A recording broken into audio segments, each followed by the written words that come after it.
Vocês todos estão vendo aí que está tendo essa discussão aí gigantesca, né? Nego se matando, saindo na rua, tacando fogo no outro, coquetel molotov na casa do outro. Tô brincando, não tá assim não. Que é sobre a tal da PL aí, da PL das fake news, né? Que chama, né? 2630. 2630, isso mesmo. O Álvaro, um cara estudioso, né? Ele fez um estudo, podemos dizer assim, do texto da PL, tá, galera? Então, qual que é a nossa ideia aqui? Só para vocês terem. Nós não queremos tomar lado nenhum, nós vamos mostrar aqui para vocês a análise que o Álvaro fez do texto, entendeu? Das coisas, de quem defende, o que defende, quem é contra, do que é contra, entendeu? Dá esse panorama para vocês. E aí, com base nisso, você pode ler também, o texto está disponível, né, para qualquer pessoa ler. Você pode ir lá ler. E mais essas informações, isso pode ajudar você a definir aí na sua cabeça tudo isso. Certo? Inclusive, é ele isso? fez sem viés, né? Na verdade, é uma análise sobre o que realmente está no texto. Isso. Aqui só um adendo. Eu separei só 3 pontos. Tá? O texto tem vários. É que são 3 para a gente começar. E essa análise não está escrita, ela está na minha cabeça. Tá? Eu li, pensei isso aí hoje durante o dia, no meio de várias outras coisas, mas eu realmente li o PL. Ele tem 110 páginas. Ele tem quase 100 apensos, 100. Né? 88 a gente contou, né? Então, assim, ele é um texto que você tem que ler com uma certa sapiência, assim, porque não é uma leitura fluida. Muito do que está escrito no texto que estava ontem no Congresso diz respeito a alterações de outras versões do texto, é isso que está escrito lá. Então você tem que ter um certo jogo de cintura para ler, mas eu já falei muito sobre esse texto em outras ocasiões, desde 2020, estou debatendo isso, então eu acho que a gente pode... Sim. Isso aí começou quando? Em 2020? Não, em 2020 ele surge a primeira versão. Naturalmente, esse texto, né, a ideia de você ter um sistema, um marco regulatório que originalmente era muito mais um marco genérico da internet. Porque antes tinha aquele marco regulatório, né? Não, você tem um marco civil, né, lógico. Isso. Mas assim, de você ter alguma coisa que é focada mais nas redes sociais, né? Esse era o princípio, e com foco na questão da desinformação, é algo que está rolando aí pelo menos desde 2017, final de 2017, começo de 2018, claramente. Tá? Então, assim, é uma eleição para trás o papo. Entendi. Muito bom. Aí, vamos colocar aí na tela, né? Põe aí. Coloca aí na tela, Cris. E outra coisa que a gente vai falar não tem nada a ver de ser a favor ou contra. Ele só nosso vai... papel é de cientista, né? Exatamente. Ajudar as pessoas a entender e tomar partido do jeito que elas quiserem. Exatamente. Exatamente. É um papel mais hermenêutico, né? Vamos na interpretação. Então, olha só. O título aqui é Plataformas de conteúdo tornam-se corresponsáveis pelos conteúdos veiculados. Isso daí é uma visão minha. Assim, na minha visão, o que está colocado nesse pedaço significa isso.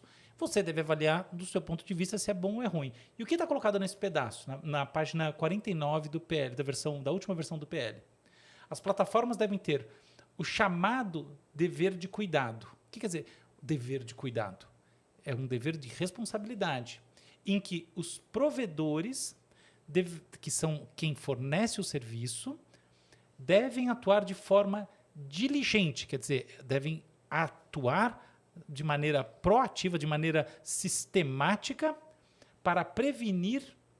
Prevenir significa não necessariamente o conteúdo deletério existe, uma ação de mitigação de risco precisa acontecer, então tem um sentido muito específico em prevenir, né? Ou mitigar, que quer dizer, o que você faz quando a coisa já aconteceu, práticas ilícitas no âmbito do seu serviço. Então, no final das contas, a leitura é que, na medida em que você precisa mitigar risco, a grande questão está na prevenção. Na medida que você mitigar o risco, não o impacto do que já aconteceu. Você se torna corresponsável. Essa é a ideia. Quem é a favor disso diz, olha só, porque as plataformas não são responsabilizadas, elas não investem o suficiente na curadoria de conteúdo, e isso leva a uma explosão de fake news. Isso leva também a estruturação e comunicação em grupos extremistas, grupos que planejam atacar escolas e assim por diante. Essa é a tese. Quem acha o contrário diz o seguinte: Primeiro, do ponto de que concorda com o argumento das próprias redes, as redes dizem o seguinte: olha, eu trabalho com sistemas de AI, eu trabalho com sistemas de identificação automática. No final das contas, eu trabalho com uma escoragem. Eu dou uma nota, um rating para cada conteúdo. É assim que eu distribuo todo tipo de conteúdo. Então, eu vou identificar um conteúdo como potencialmente tóxico de acordo com flagzinhas que vão sendo convertidas em notas. Então, ele tem essa palavra, ele tem não sei o quê, ele tem... E aí, ele vai entrando nesse funil da potencial toxicidade e quando ele passa de determinado limiar, ele é eliminado. O que eu preciso fazer para atender isso é reduzir, né, aumentar a minha sensibilidade e, portanto, reduzir a quantidade de conteúdo que passa pelo meu funil. Ou seja, é possível que muito conteúdo que não seja tóxico, fake news, deletério, nem nada disso, seja eliminado pelo algoritmo. Nas entrelinhas, a minha leitura é o problema que a gente está vivendo, eu falei de uma maneira que parece complexa, né? Mas por quê? Propositadamente. O grande lance é, esses algoritmos de reconhecimento não são semânticos, eles não são tão bons assim. Não é verdade que existe um sistema de inteligência artificial tão capaz quanto um ser humano que vai olhar e vai falar, não, isso aqui é pilantragem. Ah, isso aqui não é. Não existe. Então, é isso que está nas entrelinhas e não está sendo colocado. Mas aí o quê? Elas teriam que colocar o quê? O ser humano para fazer esse trabalho. Isso é impossível. É impossível, É o argumento delas que você não tem como manter. Já existe, né? Então já tem uma. Mas assim, você não consegue fazer a curadoria de todo o conteúdo, a não ser que você mude o modelo de negócios, porque apesar dele ser baseado em anúncios, você tem aí uma limitação sobre como fazer isso, porque o custo vai à estrela e também isso causaria lentidão, etc. Então, esse é o argumento contra essa tese. O contra-argumento das pessoas que são a favor é: olha, beleza, mas é melhor a gente viver com um funil que seja mais estreito, com limiar mais baixo para detecção, e aí com isso a gente ter perdas de conteúdo, mas por outro lado a gente garantir a mitigação de risco, do que o contrário.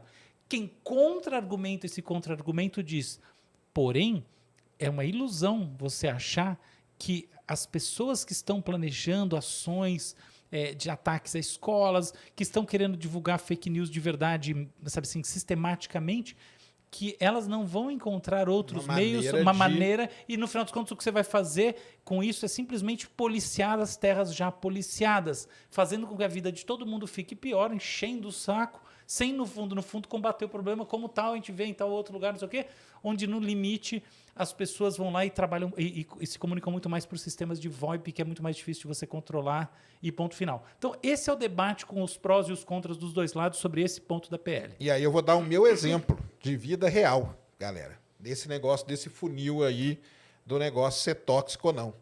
Até pouquíssimo tempo, todos os meus vídeos que tinham buraco negro, todos eles, nenhum deles era monetizado. Nenhum. Porque o buraco negro para o YouTube não é buraco, é outra coisa. Não é a questão do buraco negro, mas a palavra negro... Não é a questão negro, não. É o termo buraco negro. O termo buraco negro para o YouTube, vocês aí sabem o que, com certeza vão saber o que ele está pensando. Uhum. O buraco negro para o YouTube era uma outra coisa. Aí, toda vez eu ia lá e falava, não, YouTube, buraco negro é um objeto, papapá. Aí demorava lá 2, 3 dias, pum, voltava. Aí, beleza, passei... Às vezes nem subia, pelo menos os meus, para subir, se eu colocasse o título buraco negro, não ia de jeito nenhum. Aí eu tinha que fazer um outro título, aí depois que ele tivesse subido, né, que ele tivesse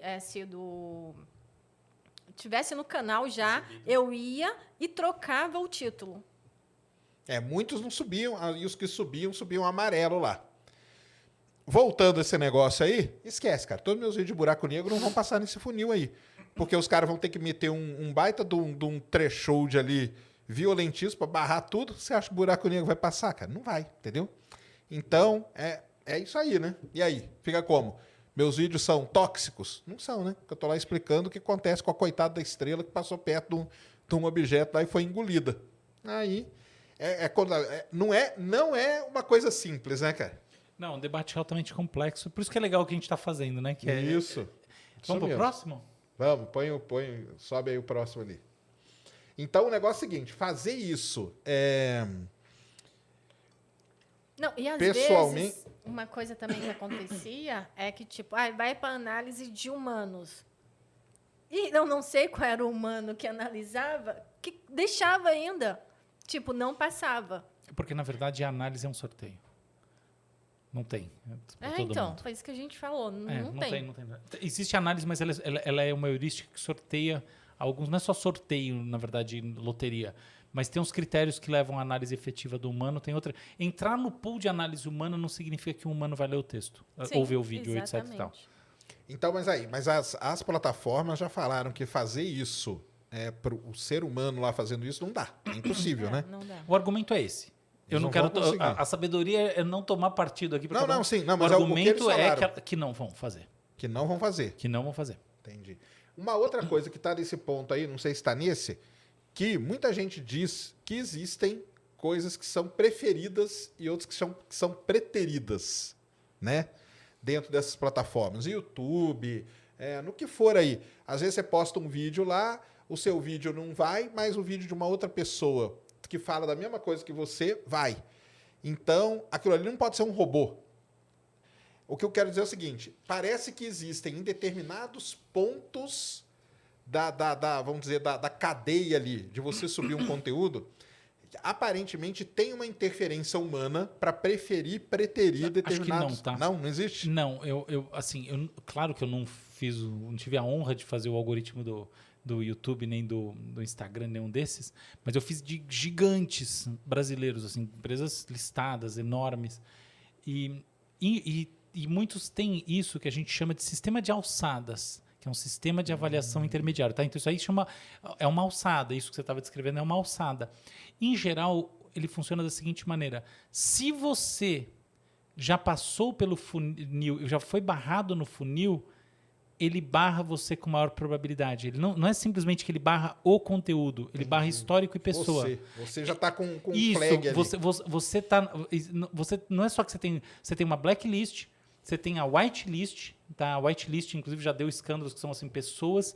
Isso existe de verdade, não sei se hoje em dia é mantido, mas todas as plataformas tinham whitelists de personalidades que podiam falar o que elas quisessem e tanto faz. Tá? Isso é famoso, que botavam vídeo de nudez, não tinha problema nenhum, entendeu? Então, isso já existiu, não sei se ainda rola, mas blacklists com certeza.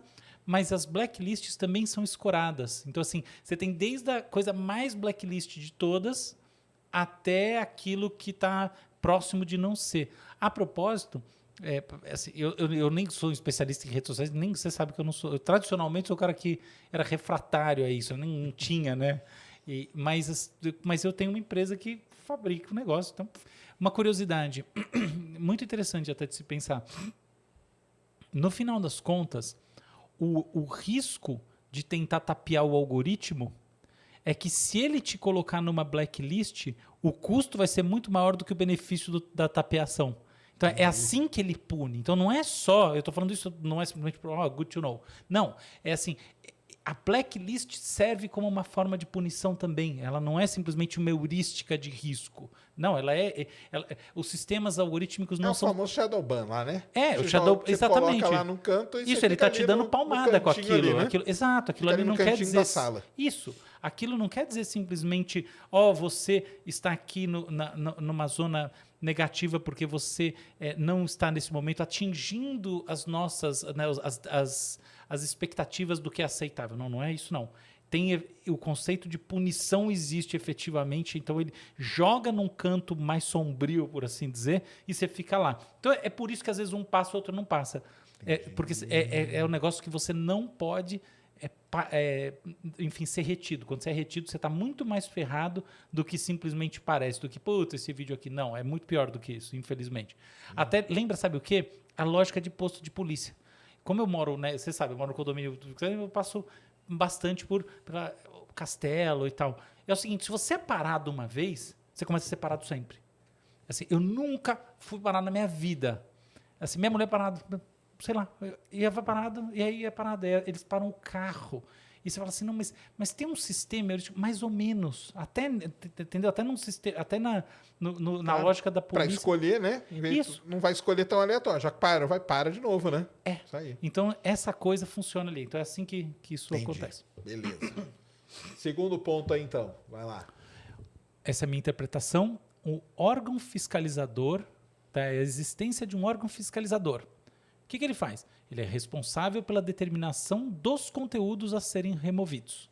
Então, a ideia é que exista um órgão e este órgão que delibere, no final das contas, o que precisa ser retirado ou não.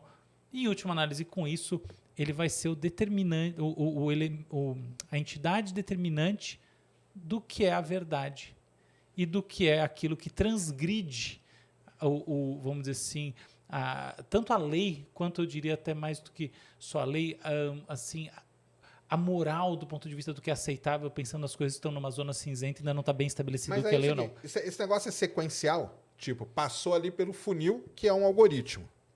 Só que aí tem um órgão fiscalizador. Isso não tem nada a ver com o algoritmo. Entendi. Isso aqui é o seguinte, a gente está falando da PL. Isso aqui está na PL. Na PL é preconizado um órgão fiscalizador. Porque alguém tem que remover o conteúdo. Então, como é que é isso? Mas aí é um ser humano. Seres humanos. Órgão, seres humanos. Isso que eu estou te falando, não tem nada a ver com o algoritmo. Aí, qual que é o trecho? Está na página 49 da versão atual do 2630, né, da PL. O objetivo é criar um mecanismo fiscalizador dos provedores. Os provedores, redes sociais, etc. e tal, poderão, a partir da instauração do protocolo de segurança, ou seja, a primeira coisa é, uma vez identificado um conteúdo tóxico, há um protocolo de segurança, que é um preenchimento, né, uma coisa formal, ser responsabilizados civilmente pelos danos gerados, ou seja, vão pagar multa, vão ter processo para pagar multa, danos gerados por terceiros, ou seja, o Sérgio põe um conteúdo, o conteúdo do Sérgio eventualmente é identificado como um conteúdo que leva a um comportamento deletério, qualquer coisa que seja, a plataforma responde solidariamente no civil e também no criminal por isso. Quando demonstrado tanto conhecimento prévio, tá? Então você sabia, uma das formas de saber é, por exemplo, conteúdo patrocinado, mas aí que está a parte complementar. Conhecimento prévio sobre tal conteúdo e que não tenham sido adotadas medidas previstas nesta proposta. Isso parece que destoa um pouco, mas a ideia é o seguinte: se você, a premissa é de onisciência. Se você, como plataforma, sabe que um conteúdo tóxico pode emergir ali, você é solidário. Então, na prática... Você deixou passar, você vai se responsabilizar. Isso. E aí, no meu entendimento, aí fazendo a abordagem hermenêutica aqui, no meu entendimento significa o seguinte: dado que existe esta vertical, por exemplo, essa vertical aqui é pedofilia, essa vertical aqui é fake news político, essa vertical aqui é discurso de ódio. Qualquer coisa que passar dentro dessa vertical, você, por definição, sabia. Essa é a premissa. Quem é a favor desta ideia diz: nós precisamos criar um marco institucional. O marco institucional ele vai impor o seu poder de mando sobre as plataformas, porque as leis e o interesse do Brasil devem se sobrepor ao das plataformas. E, para isso, é necessário que exista essa entidade, e essa entidade ela realmente funcione de maneira ativa, proativa, e a premissa seja, olha, a plataforma precisa saber, ela conhece que tem problema aqui, problema aqui, problema aqui, problema aqui, não tem mais como ela tapar o sol com a peneira e fingir que não sabe. Quem acha o contrário, quem é contrário a isso diz, olha, a grande questão é, quando a gente fala em um órgão, a gente está pressupondo capacidade de determinação da verdade e da mentira. O problema é que alguns conteúdos que parecem que são mentirosos, depois ali na frente vão se revelar verdadeiros. E vice-versa. E existem situações em que um conteúdo não é bem mentiroso. Ele é um erro, ele é errôneo. A pessoa é meio ignorante e fala merda. mas não há intenção de dolo, e a intenção de dolo para ser determinada numa situação em que ela existe versus nessa outra situação, precisa de uma apuração mais detalhada, de modo que é possível que se crie uma judicialização muito grande, mais do que isso, uma arbitrariedade. Aí essa mesma pessoa que é contra fala, existe um problema ainda além de tudo em cima disso, que é o seguinte: na medida em que governos se sucedem e governos têm as suas estruturas também de preenchimento de cargos e órgãos, é possível que os pesos e medidas de remoção mudem, eles acabem não mudando, então o critério de permissividade mude de acordo com o grupo político no poder, e essa história inteira se torna uma história arbitrária. O contra-argumento de quem é a favor da criação desse órgão é: olha, isso pode até ser verdade. O problema é que sem esse órgão não é possível se agir diretamente sobre as plataformas, porque no final das contas, para eu multar, eu tenho que ter alguma entidade governamental dizendo: aqui está o dolo. Se eu não tenho essa entidade, todo esse arcabouço ele cai no vazio, porque eu não tenho como ir lá e falar: olha, este grupo que tem poder de dizer: olha, está aqui a plataforma X mais uma vez deixou passar um discurso de ódio, não sei o que, esse discurso de ódio levou a qualquer coisa, a coisa, né, desaparece. Então, esse é o argumento. O contra-argumento em relação a isso é: tá bom, então me mostra quem é que vai fazer. E o último a ser levantado era a Anatel. E aí o contra-argumento de quem está no lado de perguntar isso é dizer assim: desde quando a Anatel tem um grupo minimamente capacitado para discutir isso? Cadê a formação desse grupo? Cadê as heurísticas de avaliação de conteúdo que possam ser compartilhadas entre as pessoas? Me mostra qual é o sistema de escoragem. E aí essas pessoas falam: você sabia que a construção de um sistema como esse, por exemplo, uma plataforma de o que quer que seja, de seleção profissional, de social media, etc. e tal, é a etapa central do negócio? Você sabia que entregar o que interessa para quem interessa e não entregar é o trabalho que eles fazem? E você está dizendo que você vai fazer um análogo desse trabalho com o humano sentado numa sala sem você ter nenhum critério técnico construído? Então eu prefiro que você construa antes e não que você vá lá e queira passar o negócio.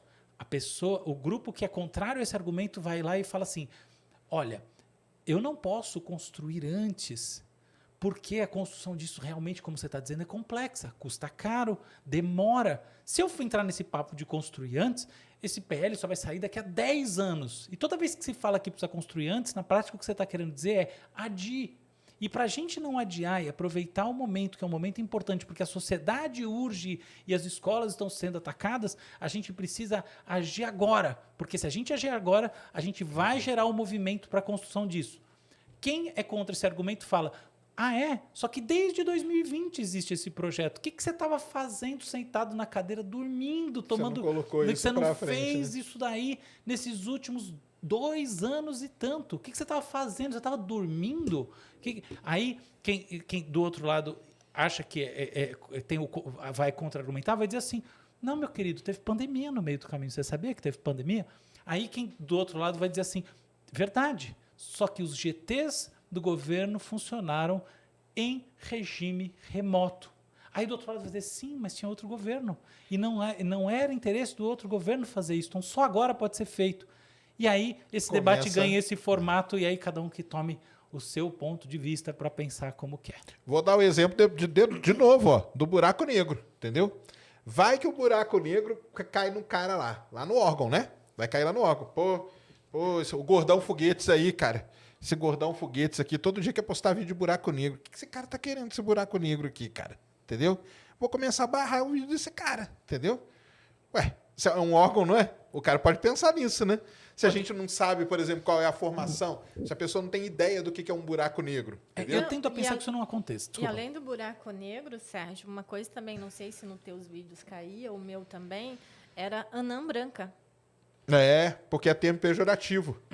Qualquer termo pejorativo que você coloca no vídeo, os vídeos sobem de coisa de... Galera, eu tô falando aqui de coisa de astronomia, cara, que não vai mudar a vida de ninguém. Entendeu? Aliás, um vídeo tá lá de buraco negro ou não tá, também não vai mudar a sua vida. Mas eu tô falando em que nível que pode chegar. Já que a gente não sabe quem que vai estar lá nesse órgão, a pessoa pega lá e fala assim, pô, anã branca, cara. O que é esse negócio aqui? Esse cara que tá zoando quem, hein? Vou tá aqui, ó. Deixa ele do lado. Eu vou fazer o contraponto respeitoso. Assim, eu acho que isso tende a acontecer pouco. Eu acho que não é a grande questão, não. Eu acho que a grande questão é assim. Fulano de tal vai lá e publica um vídeo. Por que o Bolsonaro isso, aquilo, aquilo? Ou então, por que o Lula isso, aquilo outro?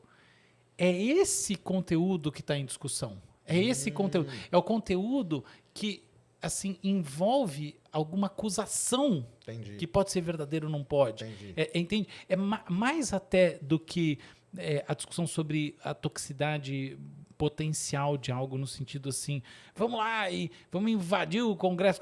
Não, é mais uma linha assim, ó, acuso esse daquilo, fez isso, fez aquilo. Por exemplo, você pensar o caso, né, do Márcio Millen e da Dani Calabresa. Eu não queria nem entrar nessa discussão, mas assim, percebe essa discussão de versões? É mais essa discussão que assim.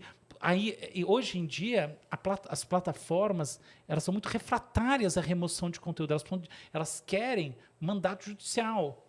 Aqui, a ideia é o seguinte, você tem um órgão que, no fundo, ele acelera esses processos. Ele não é só que ele pensa espontaneamente, ele vai escolher no meio da internet o que ele quer tirar do ar. Isso também vai acontecer, porque ele também vai trabalhar com heurísticas próprias e as plataformas devem mandar relatórios. Mas ele também pode ser provocado.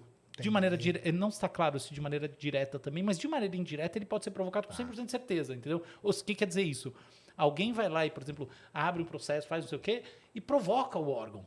Então, essa é a verdadeira discussão. É isso que está em jogo. E aí, vale a pena ter um órgão que vai deliberar o que é conteúdo, o que é fake news, o que não é? Ou não vale? Aí a discussão começa a se abrir. Tem maturidade, né, para ter um órgão? Tem heurísticas para ter um órgão? Mas e se não tem um órgão, tem como mudar uma situação em que a gente vê muita fake news? Entendeu? Então esse é o debate que as partes estão tendo. Mais uma coisa, essas coisas, o que eu queria entender é isso aí. Essas coisas elas são separadas, por exemplo, lá no primeiro é o algoritmo, né? O algoritmo tem um funil e aí você vai, o que os caras estão querendo é puxar ali a régua, né? Para um determinado ponto onde vai barrar mais coisa. Não. Essa é a resposta das redes sociais sobre isso. O que o governo está querendo é responsabilizar civilmente o cara. Sim. Aí as redes sociais falaram, não tem como fazer isso com o ser humano. O que a gente pode fazer é pegar isso aqui, puxar para cá e vai barrar um monte de coisa. Isso é uma coisa. Essas coisas que foram barradas que iriam para esse órgão aqui ou não? Isso aí é uma outra coisa? Não necessariamente, totalmente diferente. Não. Ah, tá. Claro que não. Esse órgão ele pode pegar alguma coisa que não foi...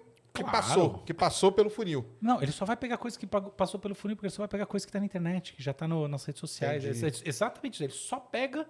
Esse aqui, ó, ali a discussão é, se você deixou passar um conteúdo tóxico, fake news, um grupo neonazista que está combinando um ataque racial, ideológico, sexual, contra criança, o que quer que seja, você é responsável civil, porque esses problemas são conhecidos. Aqui o papel... Por que o seu algoritmo não barrou antes? Seria esse o papo. Exatamente, ou porque você não botou gente cuidando do assunto, tá? Até uma discussão... esse é o papo. E aqui o papo é outro. O papo é assim, tá bom, independentemente de eu te processar, de você ser responsável, existe conteúdo que potencialmente ele passou, ou não importa, ele potencialmente não era detectável desta mesma forma. Até porque não necessariamente o conteúdo removido aqui vai ser o conteúdo que vai gerar responsabilização civil lá. Entendi. Não é tão... As coisas não são tão... Eu estou me sentindo o próprio advogado, engraçado isso. Mas, enfim. Não, entendi. A exegese do texto permite entender isso. E os debates que eu assisti, fiquei perdendo tempo vendo isso aí. Mas perdendo não, né? Mas é porque... você já viu como é que é político falando, né? Não, tá doido. Você fala, cara, eu queria pegar... Ainda bem que você tem. Eu ponho na velocidade máxima de tudo, assim. Entendi. Mas, enfim... Então, isso aqui é uma coisa um pouco diferente. Agora, quando a gente vai para a essência, para a semântica, aí são muito diferentes. Uma é, você é responsável. Quando a gente está falando em você é responsável, não é um político falando mal do outro, não é isso. Não é esse papo. É você responsável pelo discurso de ódio, você é responsável pelo cara que está planejando atacar a escola na sua rede social, você é responsável pelo cara que está promovendo ódio racial, então racista, ou isso. Você é responsável. Aqui o papo é muito mais o de remoção provocada no fundo, sabe? Entendi. Tá, agora Falou entendi. mal desse cara, falou não sei o quê. Não, agora entendi. Esse é o papo. A ameaça, no caso. Oi? A ameaça. Mas não precisa ser ameaça, né? Tipo assim, Qualquer coisa que eu me sinto, eu vou lá e provoco o órgão, né? Falar Isso. lá, o Álvaro falou mal de mim lá ontem, Ó, lá tá no ali podcast. no Ó. post do negócio, ó, esse programa tem que derrubar porque isso aqui é falso, porque isso, porque aquilo, isso aqui tá atentando contra a minha moral, papapá, estão aqui as provas, então eu quero que tire do ar. Isso, né? Porque isso é uma coisa que você pode fazer hoje em dia, você vai lá e abre um processo, tem nada de diferente. A grande questão é, existe um órgão que, de alguma forma não especificada ainda, mas eu entendo que judicialmente, pode ser provocado e pode ter uma ação mais expedita, mais rápida. Você não precisa esperar o juiz julgo. Não. É assim, Rapidamente cai o conteúdo do cara. ele manda descer, você não precisa, por exemplo, não precisa mais do mandado judicial para ir lá no Google e falar, Google, ó, tira esse link do ar, que dá muito trabalho, demora muito. Não, esse órgão foi lá e, de ofício, fez tirar o do ar. É assim que eu entendo. Com certeza é assim do ponto de vista semântico. Se o processo vis-a-vis vai ser exatamente dessa forma que eu estou falando, impossível de dizer, não é porque eu não sei, porque eu não sou advogado, não é isso, é porque não está definido. Mas é o mais racional imaginar que algo muito nessa linha vai acontecer e que a grande questão é a velocidade de remoção de conteúdo. Entendi, saquei.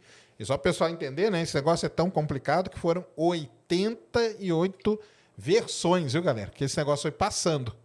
Esse texto aí é o último, né? Ou seja, ele passou por quase 100 modificações. Você vê que o negócio não é simples, não. E se você lê essas 110 páginas, boa parte delas fala sobre as modificações. Porque agora a gente tirou isso, botou aquilo.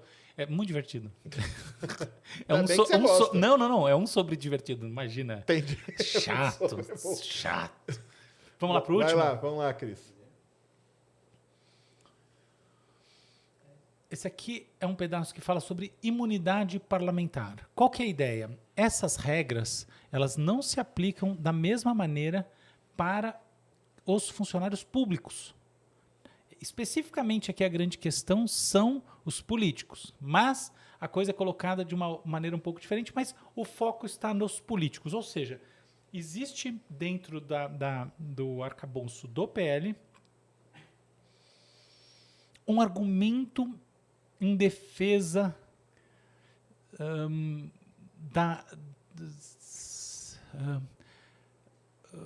do espaço expressivo do político. É isso.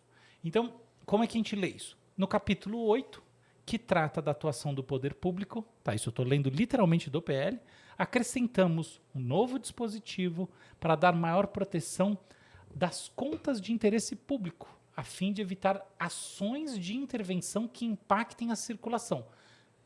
Para que, olha só, o primeiro ponto que eu li é sobre exatamente as plataformas serem responsabilizadas se elas deixarem passar alguma coisa. Isso não vale, portanto, para o conteúdo do político. Pelo menos, claro que o conteúdo do político, ele falar publicar pedofilia, vale. Mas quando ele envolve algumas das discussões que eventualmente ali em cima caberiam, aqui não se aplica. Aqui ela passa. Entendi. Então, a primeira coisa. Então, essa primeira parte pode ser lida assim. As próprias normas da plataforma precisam ser tweakadas para o político, entendeu? Ou seja, esse funil, ele não pode ser aplicado indiscriminadamente. Então, existe uma questão, né, subjacente que há uma necessidade de, não é qualquer funil, não é assim, então agora você sobe o funil e não passa mais nada. Falou a palavra senhor, não entra. Não, você tem que entender qual é a fonte que está falando, tá? E se essa fonte é uma conta de interesse público, é diferente. Segue. Então, impacta a circulação, disponibilização, promoção, redução do alcance, ou seja, shadow ban não, ou remoção de conteúdo dessas contas. Aí entra de novo a questão de, né, a remoção do conteúdo, que seria a coisa mais extrema, ela aqui está explicitada. Então, não é só que você tem que aplicar regras diferentes, é que especificamente a remoção do conteúdo da rede social, do Google, etc. e tal, ela é, vamos dizer assim, prejudicada não quer dizer negativa, é uma palavra negativa, tem uma conotação negativa para muita gente, mas do ponto de vista do uso mais formal, só quer dizer assim, ela é reduzida, tá bom? Quem é a favor dessa medida diz assim, olha só, a Constituição já garante a imunidade parlamentar. Não tem absolutamente nada de errado, absolutamente nada de novo nisso aqui. Não tem por que nem ter debate. Quem é contra diz... Porque a lei do Brasil está acima de qualquer coisa. Exatamente. E acabou. Quem segue a Constituição, segue né? a Constituição. Quem é contra diz de maneira inteira. Claro que, gente, um parênteses, é claro que eu estou falando quem é contra. Não, as pessoas só, na maior parte, falam em racionalidade. Vamos imaginar interlocutores inteligentes e racionais dialogando nesse assunto, tá? Então, de novo. Então, o interlocutor inteligente e racional que é a favor dessa parte, desses parágrafos, vai dizer assim, que são vários parágrafos que estão lá nesse capítulo 8, que eu citei de uma outra parte do texto porque ficava mais curto, mais fácil de vocês entenderem. Não que vocês tenham dificuldade, mas mais curto, mas enche menos o saco. Vai dizer assim, olha, a grande questão é que a Constituição já segura esses direitos. Quem é contra diz, se é assim, não tem nenhum sentido você botar no texto. Você só aumenta a complexidade e o tamanho do texto. A legitimidade da ação, daquilo que é garantido, os direitos constitucionais, não precisa ser replicado em projeto de lei. Não tem nenhum sentido fazer isso. E como eu acredito que nós devemos ser racionais, então você precisa tirar imediatamente. Porque senão eu vou botar a Constituição inteira aqui. Qual é o sentido de você fazer isso? Quem fala do outro lado fala assim, não, mas é importante porque a gente precisa deixar claro isso. Daí do outro lado a pessoa vai falar, sim, você quer deixar claro que você quer dar direitos diferentes para o político dos direitos das pessoas comuns, criando uma casta especial que vai, no final das contas, tocar a zona, porque eles vão poder falar mentira, xingar, não sei o quê, e ninguém mais pode. Na prática, o que vocês estão fazendo é criando um regime assimétrico através dessa lei que favorece todos os políticos, ou pelo menos os políticos que estão no poder no momento que a lei está sendo aprovada, seja eles quem forem. Porque esses políticos, todos os partidos estão no Congresso, estão no Senado e onde for, porque essas pessoas vão poder se comunicar com mais liberdade, enquanto todos os outros não vão. Então, o que você está criando é um processo que é contra a democratização da expressividade, do direito de manifestação de cada um, dos princípios da democracia, na qual todo mundo deveria ser igual, pelo menos você ter um mínimo de isonomia nessas coisas. Com essas coisas, quer dizer, no uso de ferramentas digitais para sua expressão e proliferação das suas opiniões através dos seus contatos ou de conteúdo pago. Quem do outro lado é a favor desses parágrafos, vai dizer, não, veja bem, a grande questão é que se a gente aplicar de maneira indiscriminada os princípios acima aqui, a gente mata o debate político nas redes sociais e aí a gente vai torná-las estéreis.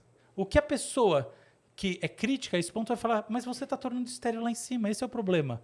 Então você agora percebeu que você está numa caçapa de bico, tornando todo o diálogo nas redes sociais estéril, e você só não quer tornar estéril para você porque é do seu interesse. E você quer, sobretudo, manter a sua base ativada, porque você, como político, sabe que, mesmo quando você não tem cargo público, você precisa dessa base, que hoje em dia é onde você mantém sua sustentação, é nas redes sociais, no Google, etc., é digitalmente mais do que presencialmente, e você quer garantir isso enquanto você tem um cargo público para que você depois possa ser reeleito e assim por diante.